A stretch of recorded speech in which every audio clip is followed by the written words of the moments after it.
that Kirkland had assaulted her, including firing shots at her balcony window as she was looking outside.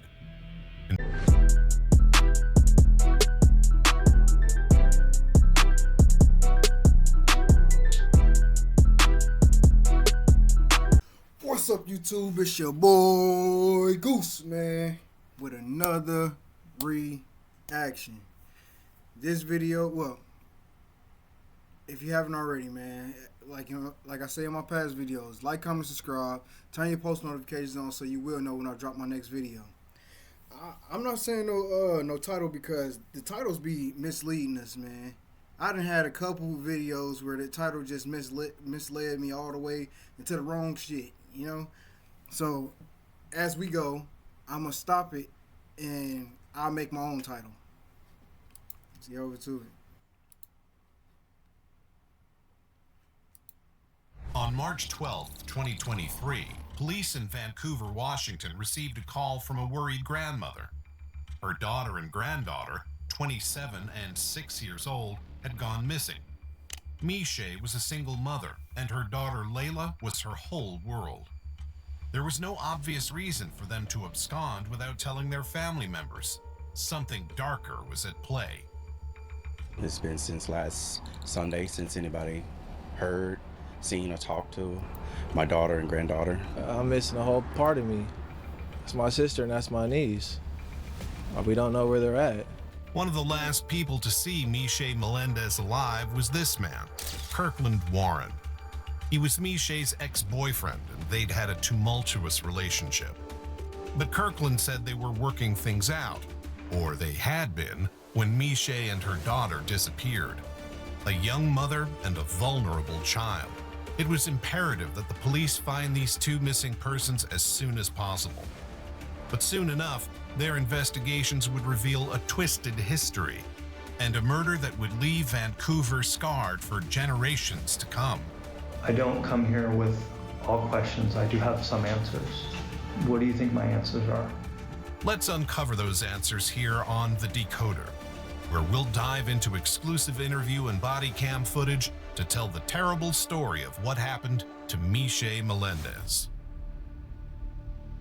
Vancouver, Washington is one of the state's most populous cities. On the border with Oregon and close to the West Coast, it has a violent crime rate of 6.32 per 1,000 residents. This is higher than the state average, and made it even more concerning when Miche Melendez and her daughter went missing in March 2023. 27-year-old Miche was last seen with her daughter Layla by a friend in a burgundy Dodge Charger on the morning of March 12th. The driver of this car was Kirkland Warren, her ex-boyfriend. It seemed likely that he had been the last person to see Miche alive. March 22nd, 2023. What seemed like an ordinary day in a prison in Vancouver, but for this detective, waiting at the chess table to conduct an interview, it was the most important day in this case. He'd been tasked with finding missing Miche and Layla. He could only hope he'd ask all the right questions. I guess first of all, how are you holding up? As I can. As you can, okay. Because we're here in a jail, I'm gonna read your Miranda rights. So, I'm a missing persons detective, okay? I also do a few other things like cell phones and computers. I'm a bit of a geek, but part of me being a geek is I also have to do missing persons. So in my missing persons investigation, Joanne told me at some point in the night of March 12th, she saw you with, is it Miche or Misha? Miche. Kirkland said that he, Miche, and Layla had stayed the night together in a friend's apartment. Did she say she was going somewhere? Can you tell me anything about that? No, there was no talk about going anywhere. We had went out. Well, initially we came over to Joe's house because she was a mutual friend. Okay. We just came over there, like, this is really my girlfriend, so. So you guys went over to Joe's because she's a mutual friend, right? And we were literally just going to talk and be together. Like, we slept together that night, everything. He said they were meeting to reconcile after some drama in their relationship. According to him, everything went well that night, and they left Joe's house in the morning as planned. Joe says that she saw, at some point in the night, you and Misha left, you guys came back, and then you and left the apartment with Misha, who apparently was out in your car. What kind of car do you drive? Charger. The Dodge Charger, right? Yeah. And then where did you guys go after that? It wasn't nighttime then. It was the morning time. We didn't go anywhere. We went. Misha had parked the car down the street. We went down the street and took her to the car. Oh, okay. And that was it. Kirkland told the investigator that Misha had left her car further down the street and that he drove her and her daughter over to it. He let them out and they drove away. This, according to him, was the last time he ever saw the pair alive. Misha and Layla were reported missing on March 18th, 6 days later. Misha was an independent woman with her own life, but she wouldn't do something reckless like disappear without telling her family. She took good care of her daughter, who often appeared in her TikTok videos, doing dances with her mom. Layla, though only 6, was doing well in school and had a promising life ahead of her. Misha once said, "I don't know how I got blessed with such an amazing daughter. She was beloved by her mom and her mom's entire family, including Misha's mother, Layla's grandmother. When her mom didn't hear from her all week, she called the police." The Vancouver Police Department conducted a welfare check on Misha's apartment and found no sign of Misha and Layla. But the next day, Misha's mom, desperately searching for her daughter and granddaughter, discovered Misha's car. It was abandoned in the Van Mall neighborhood, the same neighborhood where she and Layla had stayed with Kirkland on the night of the 11th. Kirkland said he'd tried to contact her that same day. And then I tried contacting her later on that day because she had left her purse. And then So, I'm sorry, she left her purse? she left her purse. Okay, so she left her purse in your car? Yeah. Okay. But literally after that, Joe, even then, I had tried to, I didn't call her on a regular phone. I called her Google Duo, just because she said it was the safest. Called her Google Duo, she wasn't picking up. And this is because she's missing, right? Like you were trying to get a hold of her and you couldn't. I mean, it wasn't a big concern at first because Okay. I literally just thought she was just ignoring me for a little bit or something. Kirkland and Misha had an on-again, off-again relationship. It didn't seem unusual that she wouldn't contact him for a while. He said he went to a bagel shop after dropping her off, and then to another friend's house, Nettie's. Her absence didn't concern him until she was reported missing nearly a week later. So where do you think they're at? I don't know. You don't know? Okay. Is there any history of them running off? Not that I know of. No. Okay, so when you went over to Nettie's, what did you and Nettie do? We just hung out at the bagel and just watched TV. Did you buy her a bagel too? Yeah. Is she like a girlfriend? No. No, she's just a friend. Misha is my girlfriend. Misha is my girlfriend. But me and my wife are in the process of being separated. Kirkland grew up in This nut ass nigga, what is going on with him? What's going on here? Pine Bluff, Arkansas. He was the son of a municipal judge who resigned in 2009 following allegations of misconduct, including second-degree forgery, abuse of office, and attempted theft of property.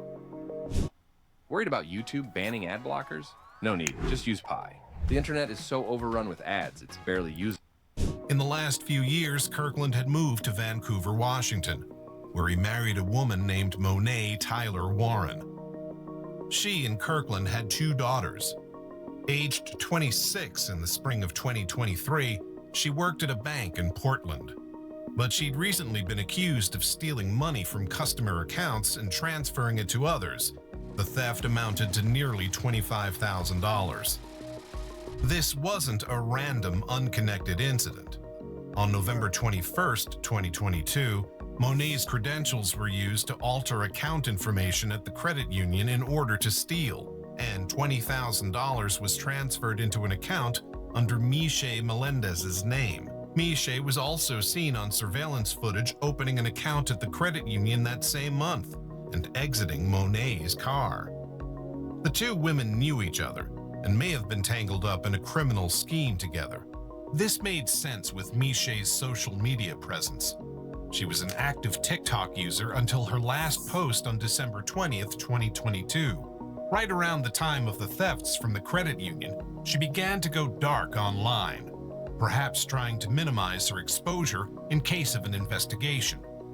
In both of her last posts, Man, y'all can't do me like this. Y'all can't do me like this, man. Y'all can't do me like this. I want to feel bad for this girl. I want to feel bad for this girl. Y'all telling me she is a scammer?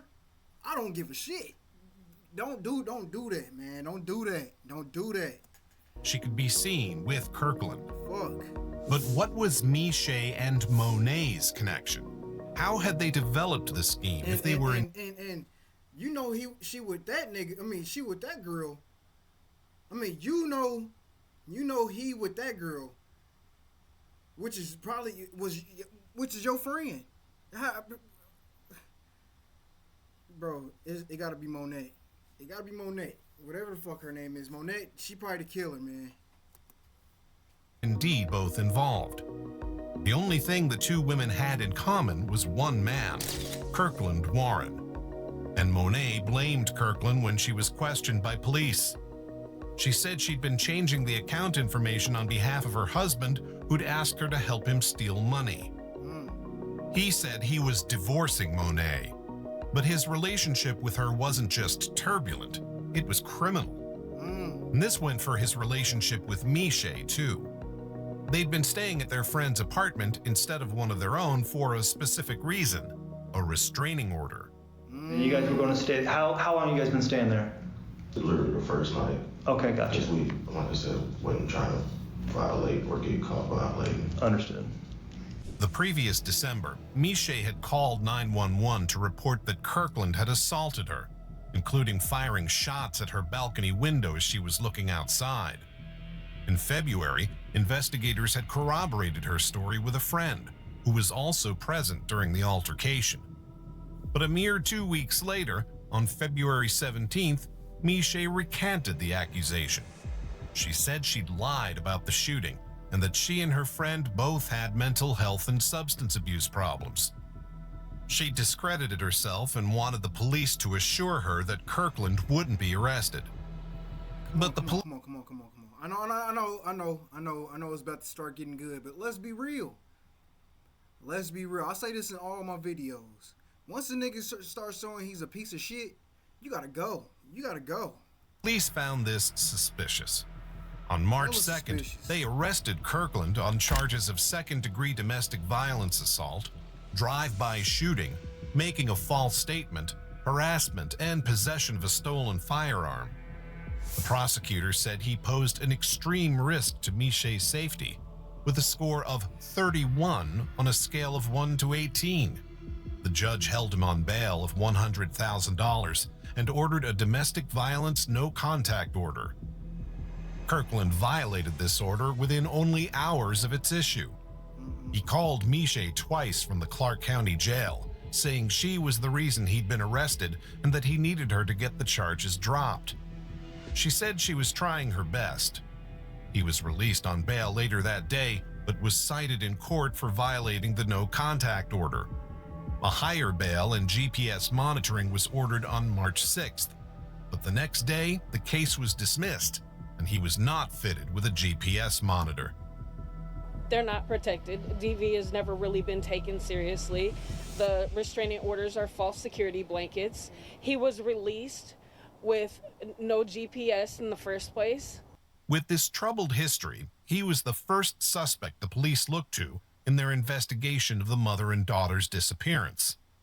They served a search warrant for his house and car, and on March 19th, they took him into custody based on the violation of the order. Hey, show me your hands, it's the police. Put your hands on top of your head and raise your fingers. Listen, you are under arrest for a violation, okay?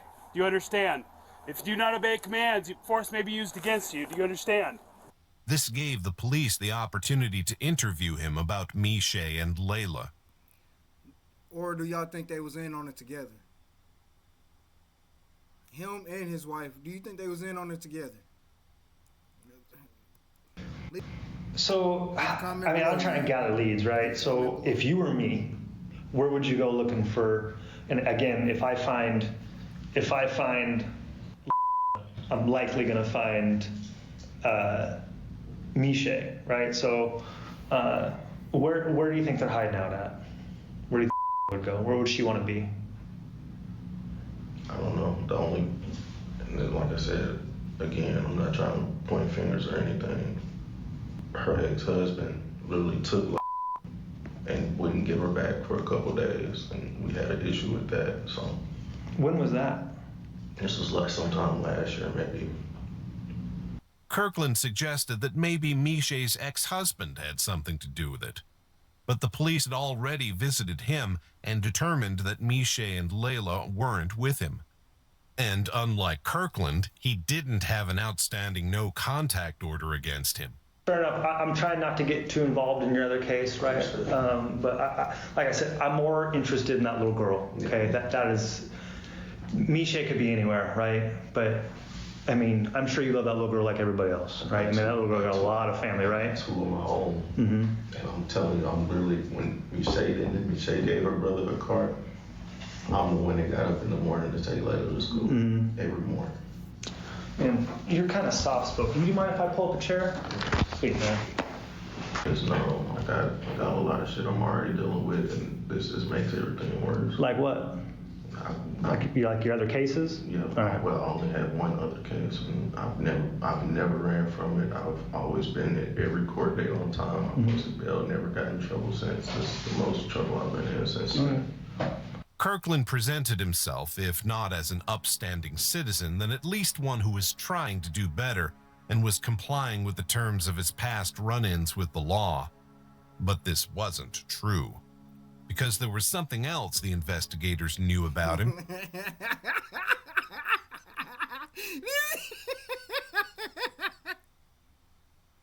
All right, my fault. Something that made him even more of a suspicious figure. Where did you live before you lived here?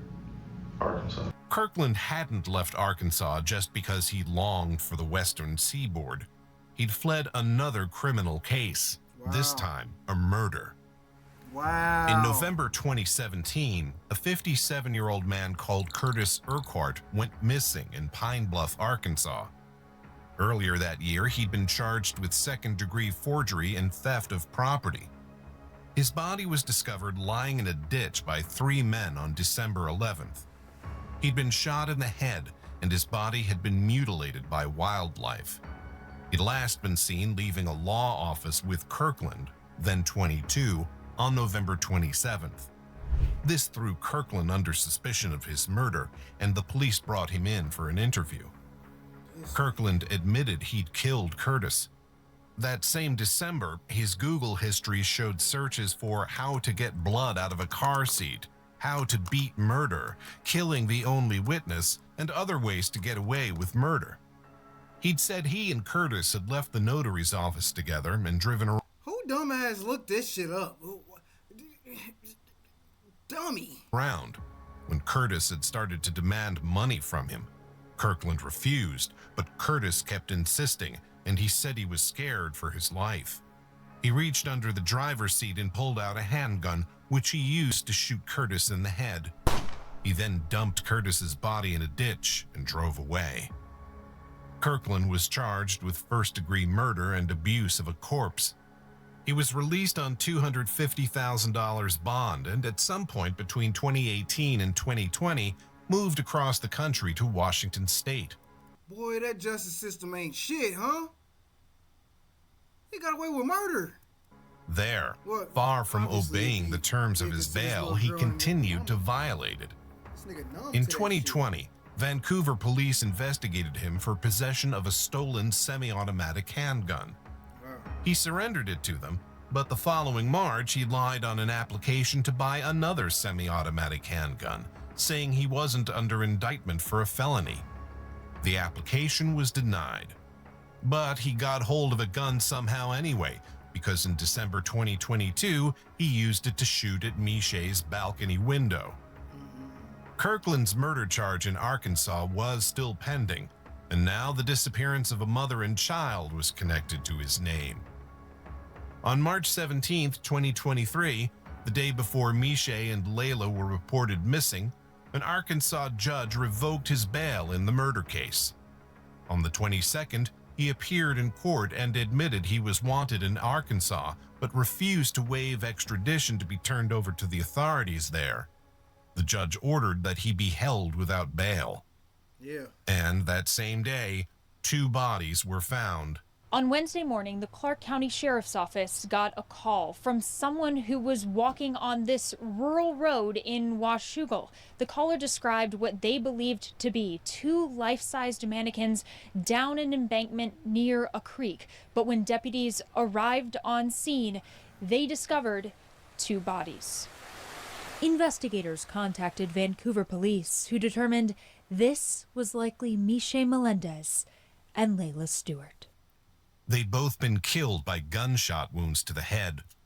Mishay had been shot once and Layla twice, and Layla... Oh my gosh, bro. No way you shot the baby twice and the mama once. No way you shot these females. This nigga is going... Bro, what the fuck? Bro, y'all see the signs of fucked up ass dudes, bro. Y'all gotta get up out that relationship. Especially if they willing to shoot at you the first time and then you try to cover that bullshit up. The fuck? Come on, dog. Layla had been assaulted. The investigator and Layla twice, and Layla had been assaulted. The investigators took this discovery to their interrogation of Kirkland. Do you think I'm here to judge you? No. Do you think I'm here because maybe God put me here? You're here to do your job. Yeah, and what do you think that job is? To find them. To find them, right? Do you think maybe I have found them? No. You don't know? I hope not. Do you hope not? I hope not in the way you think. I hope not in the way that I think you're about to say. What do you think I'm about to say? Kirkland. Just tell me they're okay. I can't tell you that. That's all I need to hear. Just what do you think? Where do you think they are? I don't know. This nigga is numb to this shit, dog. Kirkland, I'm here to ask about what actually happened. And I wouldn't be here having this conversation with you if I didn't think that maybe you'd want to talk about it. I didn't do it. You didn't do anything? No, sir. So what did happen? I don't know. I don't know where they are. You don't know where they are? I've been calling and calling. I get it. Do you think that maybe that might be some denial? No, sir. Kirkland. I've made my mistake before. Okay, fair enough, man. I'm not here to think about past I stuff. don't run from it. Then tell me about what happened to that baby. I don't know. You do know. I don't. Kirkland, I don't want to go down the road with all the stuff that I have on my phone. I want to hear it from a man. You're a man, right? I am. You're a man that maybe made a mistake, not a monster? Not a monster. Okay. I made my mistakes in the past. So tell me about the mistake that happened. The one in Arkansas? No, I don't. Not about that, man. Tell me about this baby. I don't know. Kirkland tried to bring the conversation back to his past charges, including the murder in Arkansas. But he'd already confessed to that. This was something new. And it displayed eerily similar hallmarks to the killing of Curtis I was Urquhart. just about to say that, bro. You did them just the same way you did him. Left him in a ditch, you left them in a ditch. They'd been shot in the head like Curtis and left in a ditch also like Curtis. Right. I was there. I was at the scene. I know what road you were off of. I know why there's mud on your car. I know why there's tire tracks down that little road that goes up where you turned around and went back. I know all that stuff. I don't need to know if you did it. Everyone wants to know why. And I think a man like you would at least give people the peace of mind of to at least know why. I didn't do anything. The investigator urged him to confess, but he refused. But this is your opportunity to at least tell your family why. done talking. I told you I didn't know anything. We can go with an attorney from there. He asked for his attorney. But even without a confession, the evidence was mounting that he'd had something to do with Mishay and Layla's murders.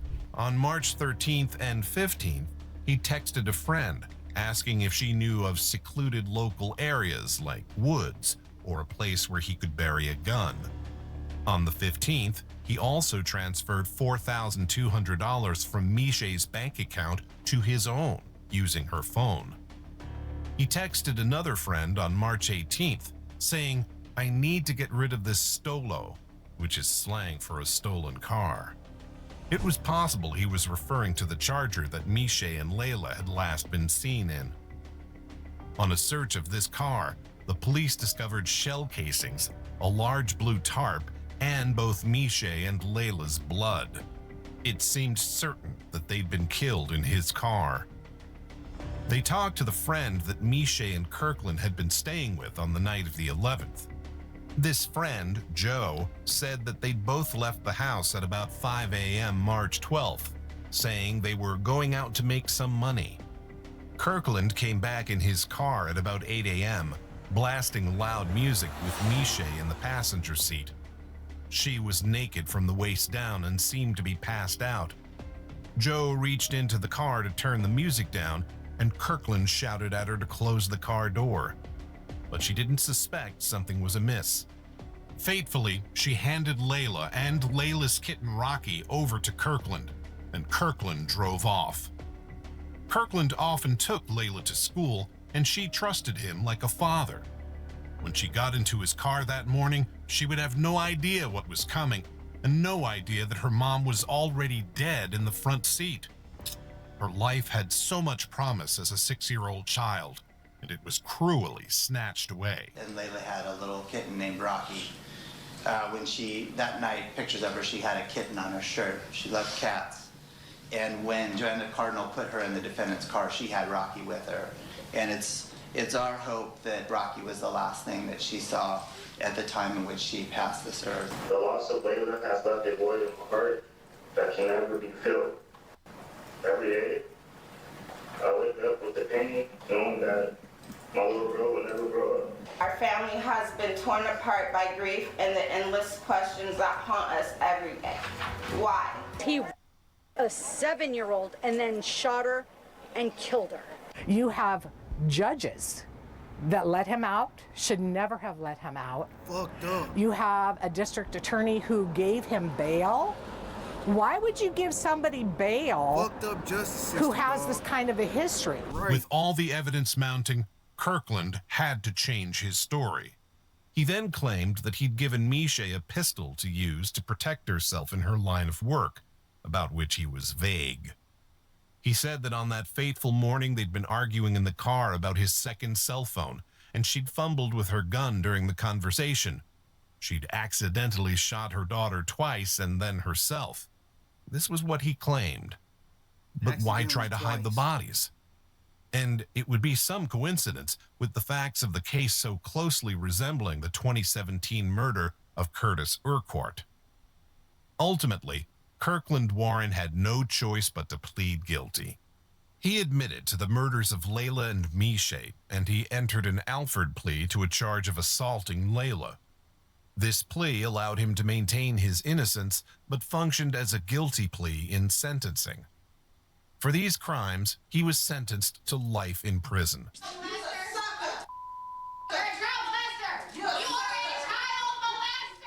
I can't even make any more memories.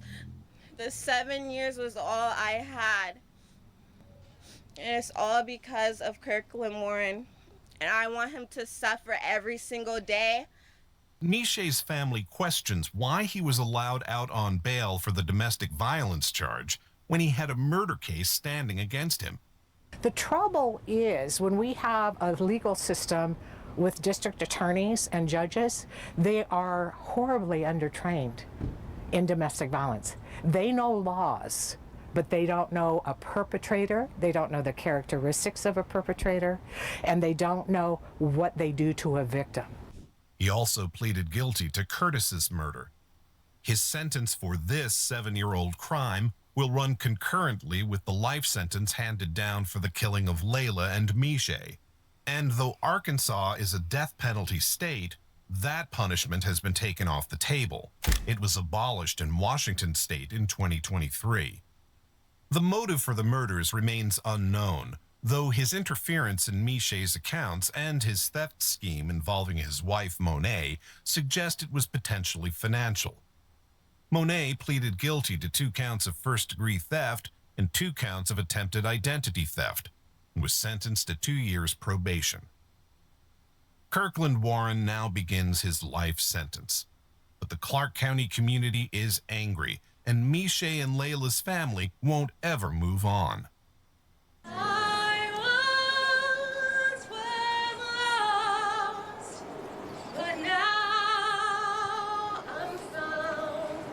From the family to the larger community, this tragic case has brought many tears.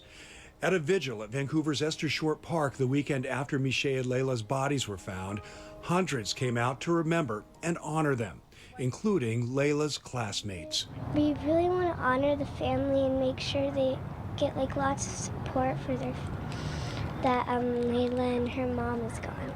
Close friends with Layla and Mishe. Layla was pretty much my niece.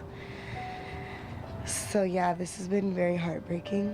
We hope something changes. We hope that if a victim comes out and they're scared, that the police do way more than what they did for her. What do you think about this? Man, you wanna know what I think about it? Justice system is fucked up. You feel me? That after he done killed that man, he should have been locked the fuck up. It ain't like he killed the person and then got away with the shit. He killed the person and got caught. And y'all let him go. He fled town, and y'all expect him not to do the same thing to somebody else? The nigga was comfortable with it. He kept lying about the shit. Man, this is fucked up, man. Another not police, but another failure in the system, dog. Another failure. If y'all enjoyed this video, like, comment, subscribe, turn your post notifications on so you will know when I drop my next video. Like for the algorithm, subscribe so I can hit your algorithm so you won't have to go looking all over YouTube for my videos. It just pop up on your algorithm right there on your recently, because I post every day or I'll be going live, you know? For real. And comment how I could do better, or we could just have a conversation about this video. I will reply to 95% of, well, probably all y'all. That's all I do. Feel me? I don't got no life. I don't got no friends for real. I'll talk to y'all. Y'all my support. So comment down below. And please, for the women out there, I know y'all be thinking I'm talking bullshit, but leave. For real. If he could shoot at you, put a gun to you, any of that shit, leave. It's not that fucking serious. There's plenty of men out here, or you could boss up your damn self. You know how to, you got it. You got it. You can do it. You feel me? If he ain't showing no kind of progress in his life, how he trying to do better for you and the kid, or any of that, man, come on, leave. You got a daughter, you got a kid, any son, daughter, it don't matter. You got a kid. It's time for you to change your life and put yourself in situations that'll make you elevate or even get better at what you've been doing. Until next time, man, your boy Goose out. Fuck.